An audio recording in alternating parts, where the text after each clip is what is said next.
que vocês querem começar por onde? Indiciamento, Bolsonaro e militares. Vamos, pronto. Já tem um aí. Vamos por Então, essa. então o Danilo tem aí no ponto a praça, uma história da Praça da Alegria, um personagem com Carlos Alberto de Nóbrega ali, que eu acho que ilustra bem para a largada. Hein, Danilo? Joias? É, O senhor ganhou presente em joias e trouxe pro Brasil. é. Tá tudo legal? Posso? Legal? Legal?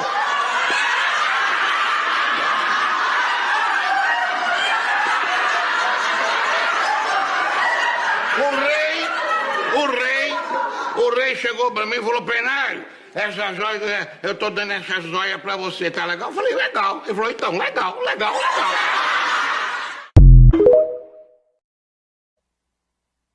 Legal. Sim, e aí? Bem, nada como o tempo, né? Essa semana a gente viu nas redes sociais Moro e Dallagnol agora atacando a Polícia Federal, que tanto usaram para criticar, tanto usaram a Polícia Federal, ambos, né, para criticar o indiciamento da associação de Bolsonaro e militares no caso da gatunagem das joias. Eu não sei se o Jânio já quer dizer algo, senão eu descrevo alguma coisa aqui, eu posso falar depois, como vocês preferirem. Não, vai você. Então vamos fazer uma rápida memória para quem eventualmente não estava tão ligado nesses tempos, nessa história. Foi uma rapina de 6,8 milhões de reais, quatro vezes o preço do triplex que o Moro e o Dallagnol usaram para tentar ferrar o Lula naquele caso. E depois, diga-se que a justiça entendeu que o triplex não era dele, tanto que foi vendido por 2,2 milhões para o empresário Fernando Gontijo em 2018 e depois leiloado por Gontijo em 2022, um leilão do apartamento do Guarujá. Os 6 milhões, agora que a Polícia Federal concluiu, e ainda não é tudo, porque ainda falta um Patek Philippe, um relógio, pelo menos isso, além de outros presentes, Patek Philippe, relógio estimado em 300 mil reais, o que já vai para 7 milhões e 100 mil reais. Os 6 milhões, segundo a Polícia Federal, foram usados por Bolsonaro e comitiva e família durante aquela temporada nos Estados Unidos, quando ele abandonou o Brasil pouco antes da posse de Lula e foi embora.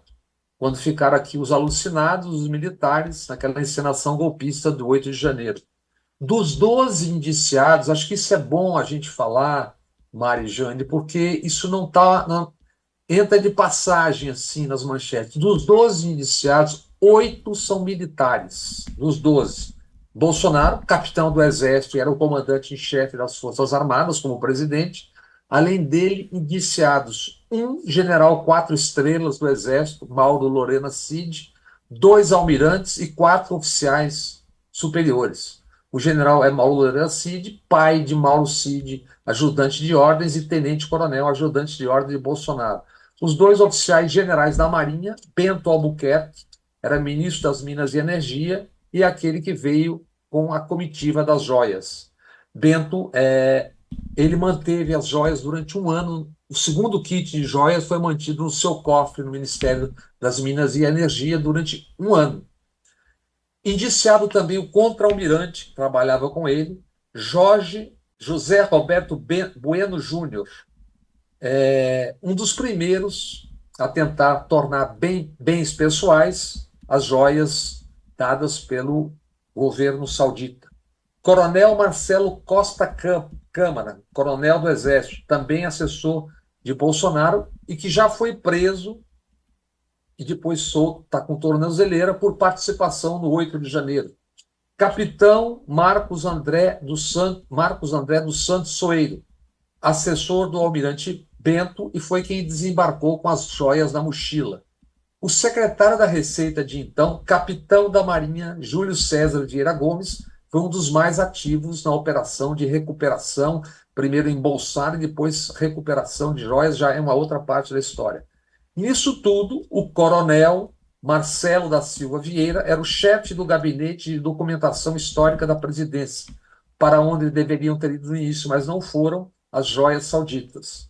Osmar Crivellati, muito próximo, família militar, aquela coisa criada pelo general Vilas Boas quando era comandante do Exército. Ele era muito próximo do Vilas Boas, do general, ex-comandante do Exército, e foi promovido a capitão por Bolsonaro, mesmo depois do escândalo das joias. Crivellati trabalhou para que as joias deixassem o gabinete de documentação histórica da presidência e se tornassem bens pessoais do Bolsonaro.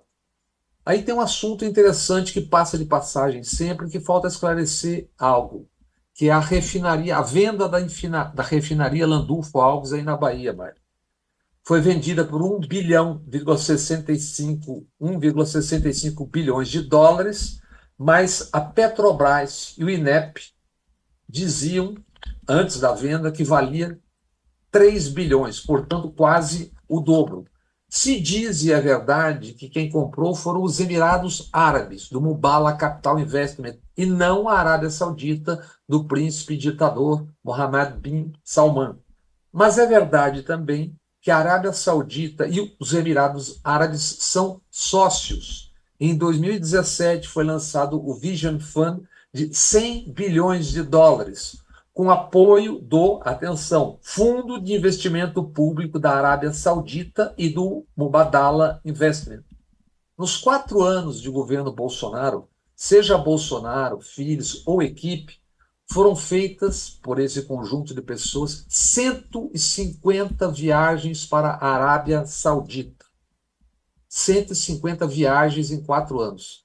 Sendo quem são, tendo sido capazes de embolsar joias com ouro, diamantes, etc., não acho que não seja razoável investigar o que estavam fazendo em 150 viagens para a Arábia Saudita.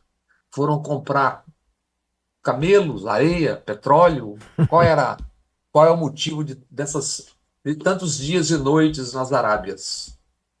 Esse é o resumo desta ópera. Ou seja, é uma operação com profunda participação militar do começo ao fim. E aí, Jânio?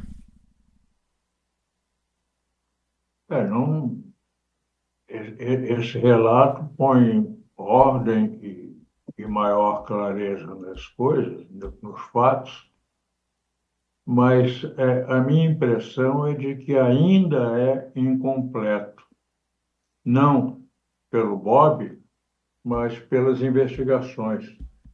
A Polícia Federal tem trabalhado muito bem, com muita segurança e de maneira muito discreta, mas o volume, a quantidade de indícios ainda a serem desdobrados em investigações é muito grande. Por exemplo, o garimpo, a relação desse bando ou de integrantes desse bando, parte dele, portanto, com o garimpo ilegal. A mesma coisa em relação ao contrabando, extração e contrabando de madeira amazônica, né? Há indícios muito sólidos que envolvem, inclusive, o ex-ministro do Meio Ambiente, Ricardo Salles, hoje deputado federal pelo estado de São Paulo, e são indícios que mais do que justificam uma futura investigação, se é que ainda não começou em silêncio. Algumas coisas certamente estão sendo apuradas em outras linhas, a gente sabe que estão sendo apuradas, mas não se sabe o que já foi esclarecido, né? E pode ser o caso tanto do garimpo como da extração e contrabando de madeira. E esse contrabando, aliás, tem uma peculiaridade. Ele tanto é para o exterior, Estados Unidos e Europa, como é interno, burlando toda a sistemática de impostos e de regularização de madeira de lei, madeira amazônica em geral. É curioso que essa madeira seja utilizada aqui mesmo e não haja disso nenhuma constatação, não só policial, como fiscal, Receita Federal e companhia. Porque essa madeira é usada, evidente que é usada. Como é que se explica a origem dessa madeira e a produção de objetos, móveis, o que for, postos no comércio, sem que se explique, sem que se justifique, pague imposto da matéria-prima que é essa madeira? Essa madeira não caiu do céu, mas também não há registro de compra legal dessa madeira por muitas indústrias no Brasil. E isso não é investigado? Não merece ser investigado?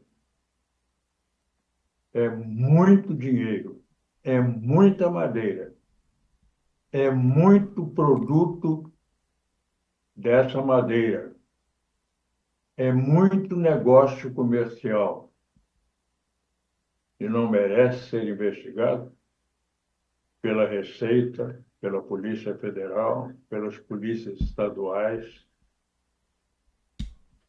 É isso. Então, acho que há bastante ainda a investigar e não me surpreenderei, acho que não devemos nos surpreender, se mais coisas dentro da própria presidência da República vierem a aparecer, inclusive no que respeita ao patrimônio público.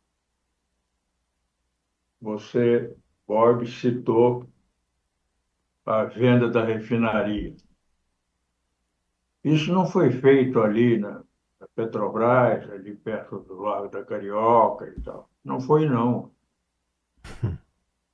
E não foi feito, nem poderia ser feito, no mínimo sem a anuência da presidência da República. Um mês depois da, aspas, doação das joias. Pois é. Não, e o Então, próprio esse que foi ministro do Meio Ambiente, que hoje é deputado, Ricardo, não sei quanto, né? Salles. Teve aquela denúncia terrível contra ele, inclusive madeira que ia ser exportada e tal. Nada, morre tudo. Aquilo, Mário, só para dar uma ideia da dimensão, enfileirados aqueles troncos todos, era exatamente a distância entre São Paulo e Rio de Janeiro. Esse processo, a última vez que eu acompanhei, ele está na Justiça do Pará. Ele não está na. Ele foi bater lá no Pará, então é preciso que as pessoas, o jornalismo, nós outros, estejamos todos atentos que aquilo foi bater no Pará. Como é que isso vai andar, não sei. E quanto ao ouro, Jânio, eu me lembro da época de investigações que davam conta de 18 bilhões. 18 bilhões em ouro tinham deixado o país. Uma grande parte em direção a uma empresa na Itália, uma confusão dessa. Não sei como é que está essa investigação. Enquanto o ouro sai nessa proporção em contrabando, o Brasil importa ouro da Bolívia, por exemplo. É inacreditável que se deixe que o ouro saia do Brasil em contrabando, sirva ao fabrico de joias e utilizações industriais dentro do Brasil, mas ilegalmente. E para compensar isso, essa essa carência que, de repente, se demonstra por causa da utilização não registrada, não legal, então importa-se outro. Muito bom para a Bolívia, acho ótimo que se compre alguma coisa na Bolívia, mas precisa não ser uma coisa tão esquisita, tão descarada, para dizer logo tudo de uma vez. É verdade. E Esquisita e enquanto, e enquanto, descarada. e enquanto vendiam refinarias, como venderam, importavam gasolina a preço do dólar, portanto, a gasolina passou de R$ 7, etc, etc, à época. Como nos lembramos, o gás de cozinha, idem, tal, tal. Exatamente. Vendiam as refinarias e compravam fora a preço do dólar no mercado. Mas acontece que não acontece nada, né? Esse caso da refinaria aqui, na refinaria de Mataripe, aqui pertinho de Salvador. É uma coisa escandalosa, todo mundo fala, todo mundo diz, a Federação dos Petroleiros faz pressão, a Petrobras diz que vai examinar, mas fica tudo. Às vezes o Brasil, para mim, parece assim, aquele que está cheio de buraco, tudo quanto é lugar tem a energia, né? A vida, o ouro, a madeira, tudo, tudo. Tinha uma E investigação pedida no início do ano, Polícia Federal, que deve estar caminhando também em relação a essa questão da refinaria. Se não me engano, pedida pela CGU.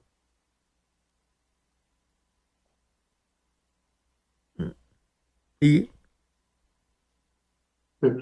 Seu outro capítulo, Bob, qual é? Olha, Você citou eu lá acho, no começo. eu acho que tem dois assuntos, tem dois assuntos que eu acho que são gravíssimos e importantíssimos para a sociedade, e, portanto, para o governo, né? Saúde, agora está saindo a lista de remédios no mercado popular, não sei o que, farmácia popular. Mas tem a questão de classes médias altas, além do SUS a grande maioria, que é a questão dos planos de saúde a ser resolvida, que é um problema gravíssimo, que isso vai acabar explodindo como fato político, mais hora menos hora, e segurança pública, que são questões a serem resolvidas com soluções articuladas, efetivas e práticas. A segurança tem, no meu entender, pelo menos dois vetores. Um é o crime organizado e desorganizado. Porções das próprias polícias, vemos todo dia, são parte do problema porque envolvidas no crime. Vide milícias, junção de bandidagem com policiais ou militares criminosos. Outro vetor é a manutenção das PMs como forças auxiliares do Exército. Isso tem agudizado, a começar pela formatação ideológica das Forças Armadas, o problema. Como dizem, a palavra convence, o exemplo arrasta. O poder militar se infiltrou na política, como assistimos desde a queda de Dilma, e seguimos vendo a quantidade nos parlamentos recheados de delegados policiais, PMs, generais e que tais. O governador Tarcísio, ao nomear um confesso matador como seu SS Derrite para a segurança pública, além de um braço armado, torna, pelo exemplo, a PM uma força política maior do que já é força política país afora. Os exemplos são diários. Ontem, em Anápolis, jogo da divisão de acesso, um PM deu um tiro com bala de borracha, sem necessidade alguma, no goleiro Ramon do Anápolis. Buraco na perna, sangrando. Ramon foi para uma unidade de saúde. Como um maníaco desse é policial e porta arma? O Danilo tem aí no ponto essa cena. Aí, ó. Ó. mas é título de quê esse tiro aí? Não Não, ele entendi. achou que ele devia dar um tiro, porque o cara xingou alguma coisa, o cara dá um tiro. Quer dizer, são policial com um jogador de futebol dentro do estádio, né? O que precisa dizer mais? Em São Paulo tem uma coisa que é impressionantemente grave. Vocês devem ter visto, mas acho que vale a pena quem não viu ver. PMs da Escola de Formação da Polícia Militar xingaram os mortos do massacre do Carandiru em outubro de 92. Foram 111 presos executados, 74 PMs foram condenados, com vais e vem, vale, não vale, vale, não vale, pela execução de 77 presidiários. Desses 111, 77 foi confirmada a execução. Uma canção cantada pelos alunos do curso de soldados do regimento da Polícia Montada, 9 de julho, PM de São Paulo. Comemora a ação dos PMs, os novos soldados. Estou dizendo antes que vocês entenderem, quem vai ver o vídeo, que se trata. Sim, diga. Os novos soldados xingam os mortos e cantam que os PMs que os mataram tinham ordens para executá-los. Os refrões já contam a história. Lá só tinha lixo, a escória na moral. Foi dado pista quente para derrubar geral. Bomba, facada, tiro e granada. Corpos mutilados e cabeças arrancadas. A minha continência, coronel Ubiratã. Ubiratã era o comandante da PM envolvido no caso, e o Danilo tem essa cena grotesca aí no ponto. Hoje eu te apresento o primeiro batalhão, aquele que acalmou a casa de detenção, 1992, Caveira já estava sorrindo para o detentor, lá só tinha lixo, a escória na moral, foi dado pista quente para derrubar geral, bomba, facada, tiro e granada, corpos mutilados e cabeças arrancadas, o cenário é de guerra tipo Vietnã, a minha continência, coronel Ubiratã, grita ladrão, sua hora vai chegar,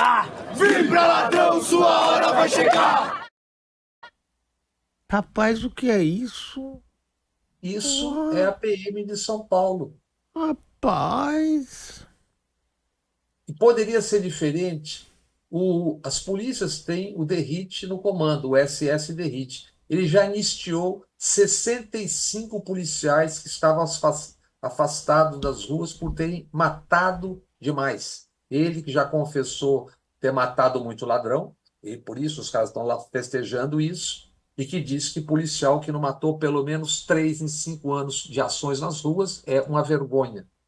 E que ele tem como chefe o governador Tarcísio, que depois de 80 mortos na Baixada Santista, diz: vão se queixar na ONU. Isso é a polícia. Mas só que isso aí a gente está vendo 2 pequenos exemplos do que acontece cotidianamente. Não passa um dia sem ver a brutalidade policial. É a polícia toda que é assim? Não, claro que não. Mas as polícias estão instigadas pelo discurso desses últimos anos todos, absolutamente fora de controle, fazem como querem e isso está avançando. Isso não é um ataque à polícia, isso é a constatação de que a polícia está fora do eixo, as polícias estão fora do eixo. E você, quando usa, como está usando o Tarcísio, isso como instrumento de campanha política, semana passada eu citei aqui, a PM de São Paulo pretende lançar um candidato em cada um dos centenas de municípios de São Paulo. Os parlamentos estão cheios de policiais. Tem uma coisa fascistoide, obviamente, caminhando. E isso se reflete nas ações nas ruas. O que é mais espantoso nesse caso, por exemplo, e nos casos semelhantes ocorridos em São Paulo, é que quando a gente diz Baixada Santista ou Taubaté, Campinas, não sei o quê, a gente está falando do estado mais rico do país, do estado que mais usufrui dos benefícios e das vantagens de um país com riqueza natural, com uma população e, portanto, um consumo gigantesco. Esses benefícios todos aos quais o restante do país se curva não melhoram, nem sequer prometem melhora em São Paulo, no estado mais rico mais desenvolvido, entre aspas, no Brasil. E o que é que se pode extrair desse exemplo que esse Estado mais rico, o Estado que capitaneia a economia brasileira, a cultura brasileira, pelas suas universidades, notáveis, sim. O que é que esse Estado está fazendo pelo país em termos políticos, em termos institucionais, em termos culturais? Não sei.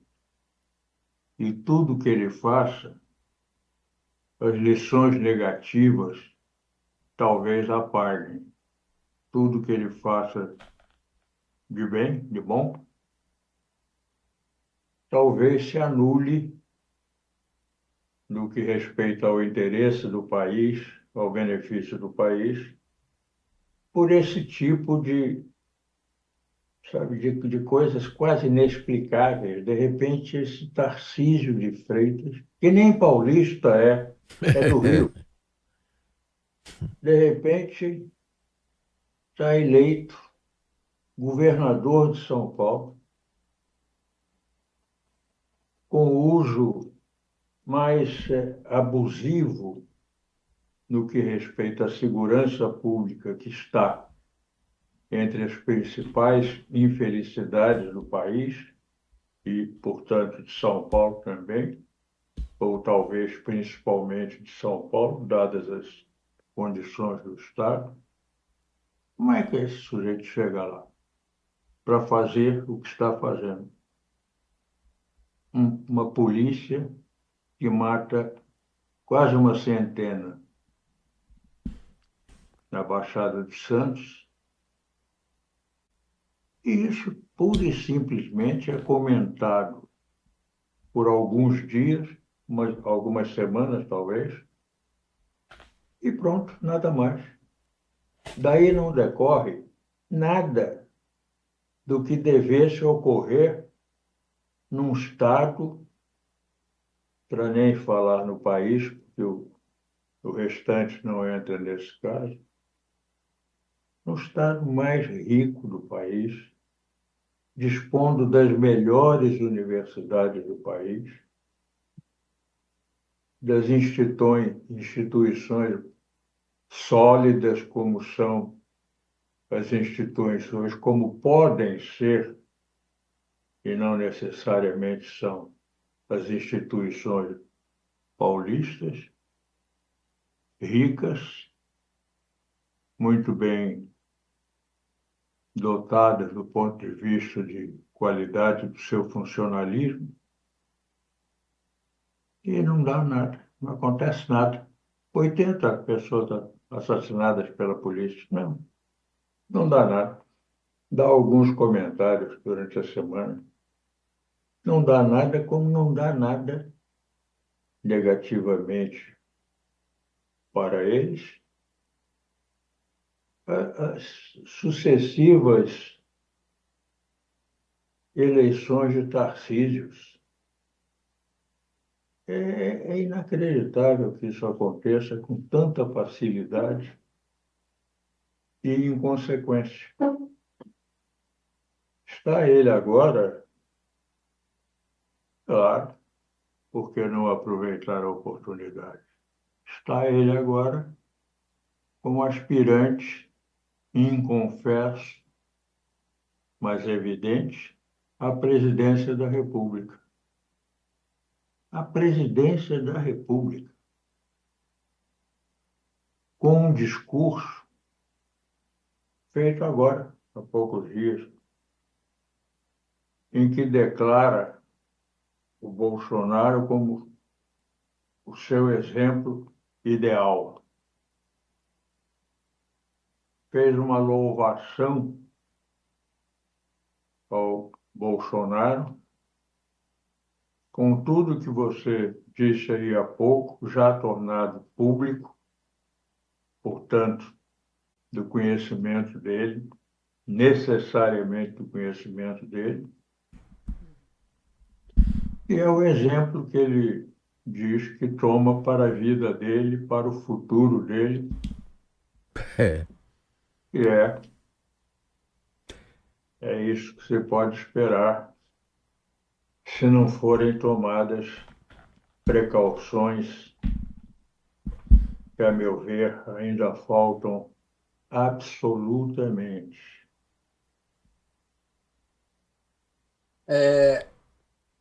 Agora veja o seguinte aqui, o outro governador muito também supostamente bem avaliado e também pré-candidato a presidente da República é de Goiás, que disse lá não tem bandido. Pronto, acabou, mata e estão conversados. Quer dizer, aí você vem para outra coisa, eu estava conversando hoje com um médico e ele me disse o seguinte, que a grande luta hoje é no Conselho Federal de Medicina, que vai ter eleição agora, aonde os bolsonaristas dominam até agora e dominaram durante a Covid e foram, inclusive, os inspiradores desse tal projeto de lei do aborto que nós chamamos aqui projeto de lei do estupro. Estão marchando nessa direção, rapaz, é isso mesmo. E parece aquela história que a gente fica falando aqui, mas não adianta nada, porque quem tá e continua estando, né? Aí a gente volta sempre para aquela coisa lá. Você pega a Alemanha, no início do século passado, depois da Primeira Guerra Mundial, um dos países mais sólidos do ponto de vista cultural, de universidade, disso e daquilo. Adolf Hitler foi lá, chegou, fez tudo que fez e pronto, acabou, estamos acabados. E Mussolini na Itália, Pois é. país que tem 40% das obras de arte do mundo. Você falou do governador de Goiás, só para lembrar, o tiro do PM Foi em Goiás. No Claro, mesmo estado, rapaz. onde Claro. também há um incentivo a isso, como discurso político. E o que nós vamos tratar agora tem tudo a ver com isso e mostra como é que o exemplo arrasta e que o que acontece nas ruas com as polícias tem a ver com o discurso que eles estão usando para fazer política. Não ainda, daqui a pouco eu chamo com o Danilo, mas nós vamos ver uma cena de um encontro da fascistaria em, claro, Santa Catarina, no final de semana passada, do governador Inho, Jorginho, estado que se diz orgulhar de não votar em ladrão, e que teve preso há dias por corrupção o 27º prefeito. 27 prefeitos presos em carreirinha, quase que um atrás do outro, por licitações, como, por exemplo, do lixo. Todos são de direita, todos apoiaram Bolsonaro em 2022. Natural, portanto, que o encontro da extrema-direita tenha acontecido no Balneário Camboriú. Nesta cena, que daqui a pouco nós vamos ver, estão, entre outros, Javier Milei, o alucinado que preside a Argentina, Tarcísio de Freitas, chefe do SS-Derrite, e os Bolsonaro, pai, Jair, e filho, Eduardo. Vou explicar antes um pouco, porque como é uma cena que acho que é bom as pessoas que vão ouvir entender o que se trata.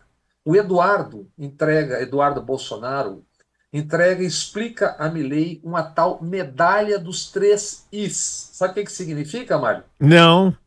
Imorrível, imbrochável e incomível. Veja bem, um encontro da extrema-direita com esses personagens. Ao lado dessa conversa, vocês verão uma mulher que vem a ser Karina, irmã de Milei, que, num ato de nepotismo, a nomeou secretária de governo. A cena é bizarra, é uma perfeita tradução do grotesco, da ignorância, da misoginia e da burrice, porque se permitiram filmar para agradar aos seus da extrema-direita, da fascistaria. Um presidente da República, que segue afundando a Argentina, um ex-presidente agora indiciado que pode estar a caminho da cadeia, e um pré-candidato à presidência da República, governador de São Paulo, Tarcísio de Freitas. Isso no encontro de onde estavam também fascistas, neonazistas, e vejam o riso grotesco, tanto de quem está falando como quem está do lado. E o Danilo tem essa inacreditável e bizarra cena aí no ponto. Pregunté a mi papá si ya regalaste a vos la medalla Trefil. ¿Cuál es la medalla? Yo soy perdón. Víctor Orbán tenés solo el alto Putin nivel de las tenés. autoridades. Putin. Trump. Ah, mira qué buena. Qué Pero buena. te explico una cosa. ¿Y murió, vale? ¿Por qué es triple I? Porque es inmorrible, se fue cutillado y está vivo. No hay la posibilidad de... perdón la jefa. No, sí, sí. Imbrocable es que nunca brocha con las mujeres. Siempre que se va a la cama... Perdón. No, perfecto, me parece perfecto, la vida misma. Y incomible es que no hay la posibilidad de ser... uno u otro hombre te va a comer, porque en Brasil te hablas comer. Muy bueno. Heterosexual, salud muy buena, inmorrible, imbrocable, y no hay la posibilidad de cambiar las cosas, siempre para...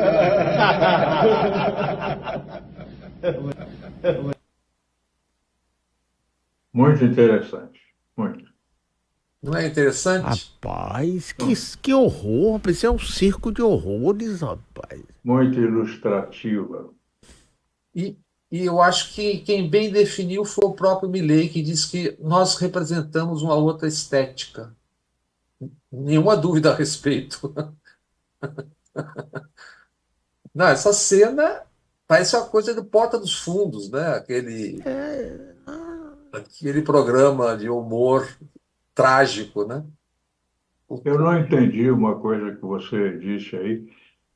O Caiado de Goiás participou dessa reunião? Não, essa reunião está Tarcísio de Freitas, Tudo bem, é porque eu não tinha visto o nome dele entre os não, presentes. o Caiado era a polícia, do caso de Anápolis, o tiro do policial, a polícia de São Paulo. Ali estão Tarcísio de Freitas, Milei, Bolsonaro, o filho Eduardo e a irmã do presidente da República, uma mulher com essa conversa. Isso é absolutamente, isso é coisa de arquibancada nos seus gloriosos momentos pós a 10ª cerveja ou boteco no final da madrugada, né? Com esses O tipos. Caiado, aliás, é uma pessoa maliciosa, o que não é o caso de nenhum de nós três, claro. Poderia dizer que nessa frase dele, que em Goiás não há bandido, não há criminoso, é um ato de modéstia dele, né?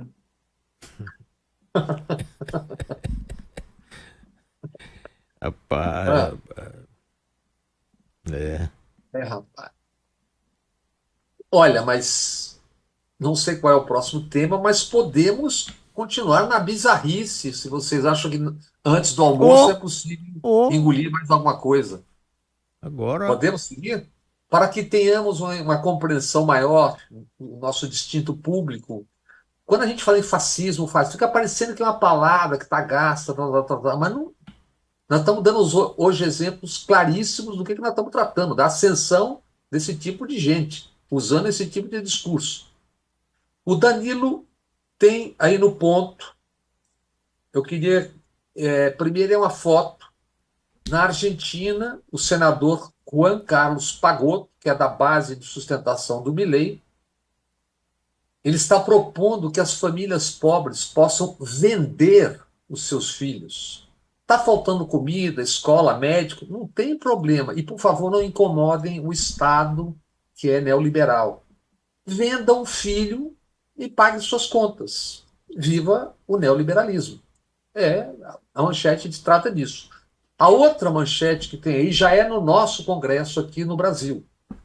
Entre outros, os deputados Sargento Farrur e o deputado Capitão Alden, notem bem, o sargento e o capitão estão indignados porque o Estado propondo-se a pagar, ou está pagando, o papel higiênico e o absorvente usado pelas mulheres.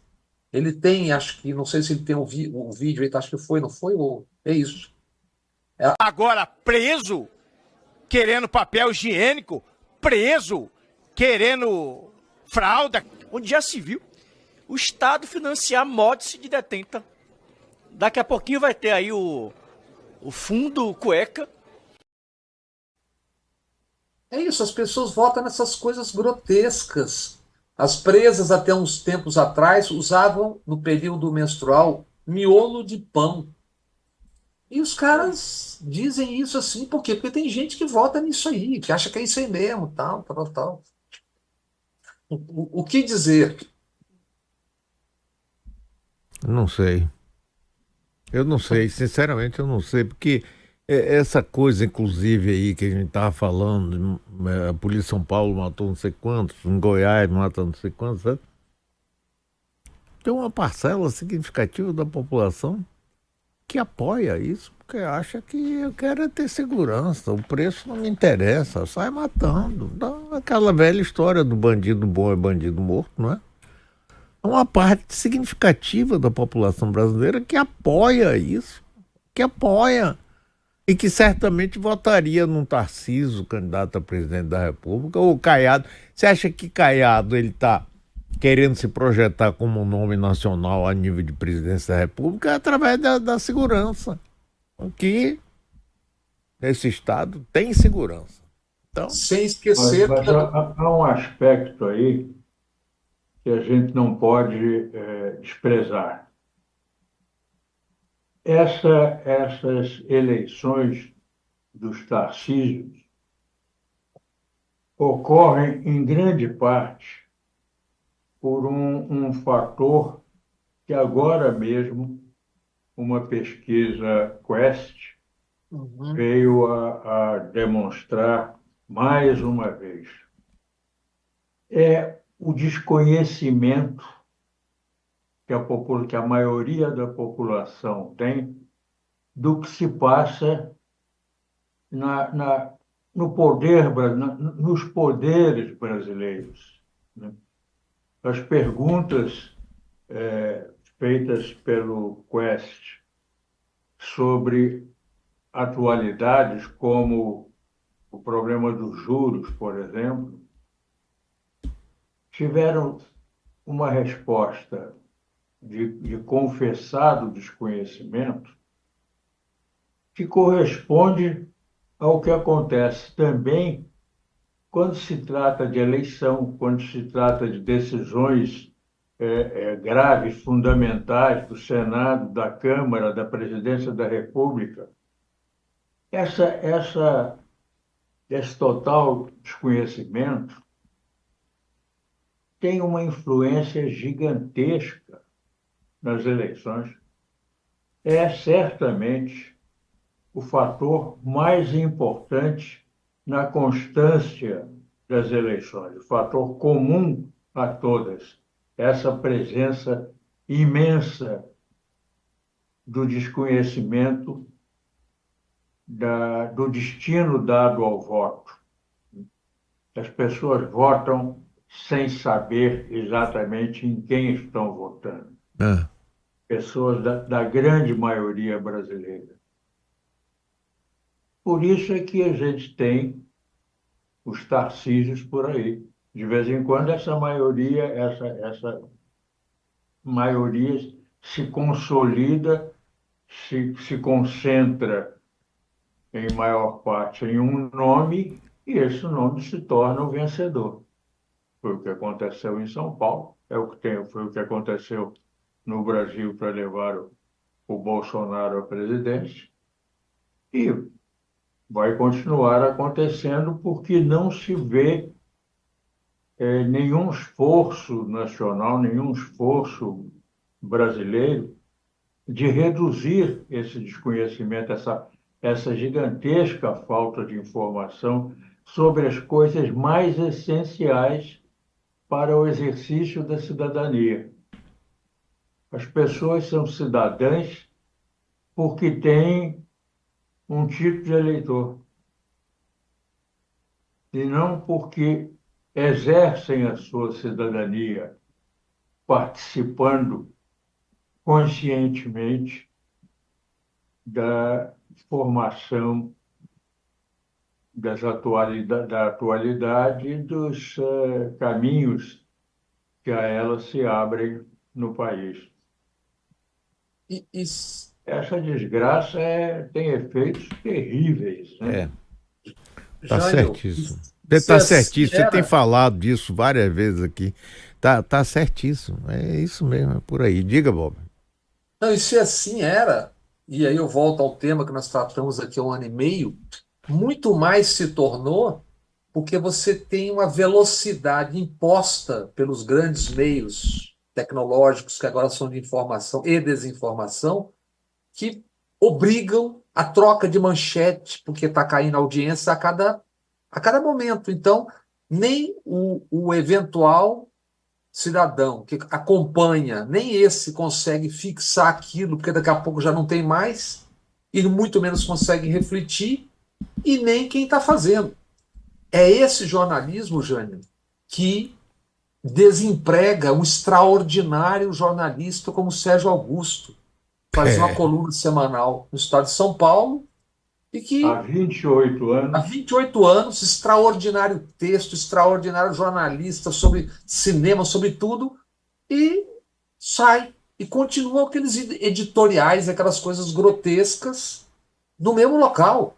Quer dizer, o que que explica isso? É porque há, evidentemente, alguém que estava incomodando, dizendo o que tem que ser dito. Então você tem a nós estamos função. de junto aqui. Peraí, Bob. Nós estamos de junto aqui, no meio de nós dois, tá de Claro, junto. Ah, do é, Jânio. Jânio.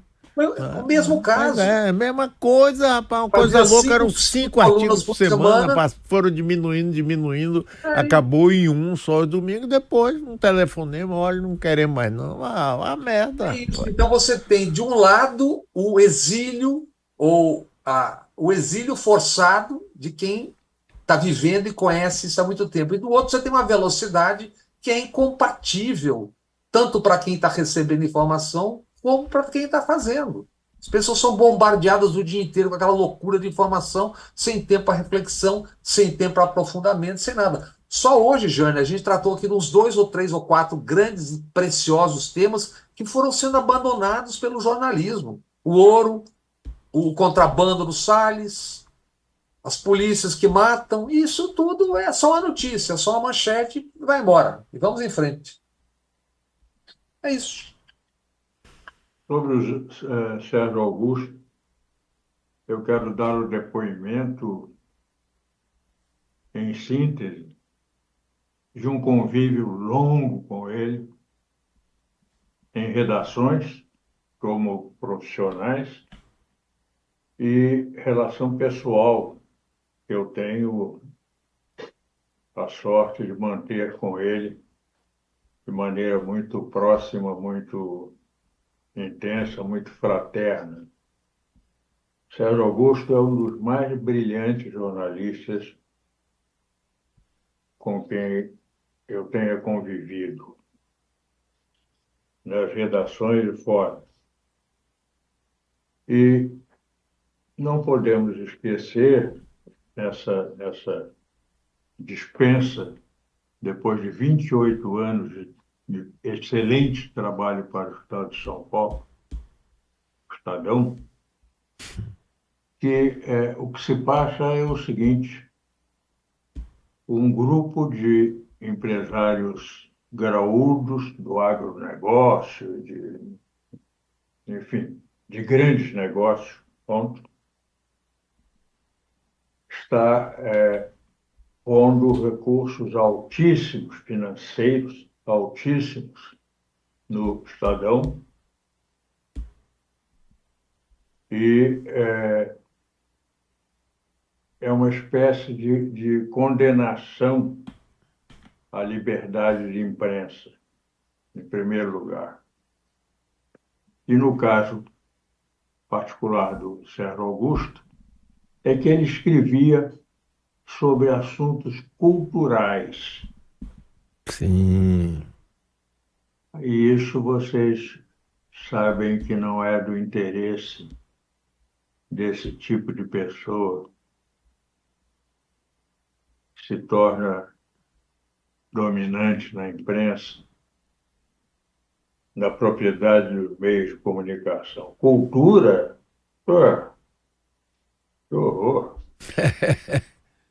E ainda mais porque fazia a conexão da cultura com o país, com a Pois política, é. com as coisas, a cultura vista de uma maneira ampla. Obviamente, como é que diziam de você, Jânio, que era uma pessoa difícil, né? Pois é. Uma pessoa Isso é- difícil. Sei lá, é uma pessoa difícil. Ou seja, não faz o que eu mando. Soube disso a meu respeito a vida inteira de jornalista. Isso é uma Essa é condecoração. ótima. Essa definição de uma pessoa difícil é uma condecoração, né? Eu acho.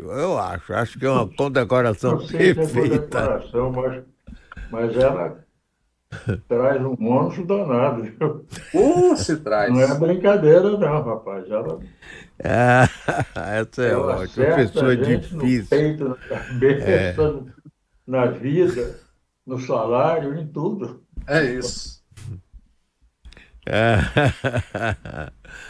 Achei essa ótima. Pessoa difícil.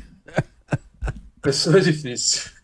Olha, tem uma coisa de última hora. Dá tempo? Vamos. Operação Última Milha da Polícia Federal nesta quinta-feira. A BIM, que foi dirigida pelo hoje deputado federal Ramagem, candidato a prefeito da sua cidade, Jânio, do Rio de Janeiro.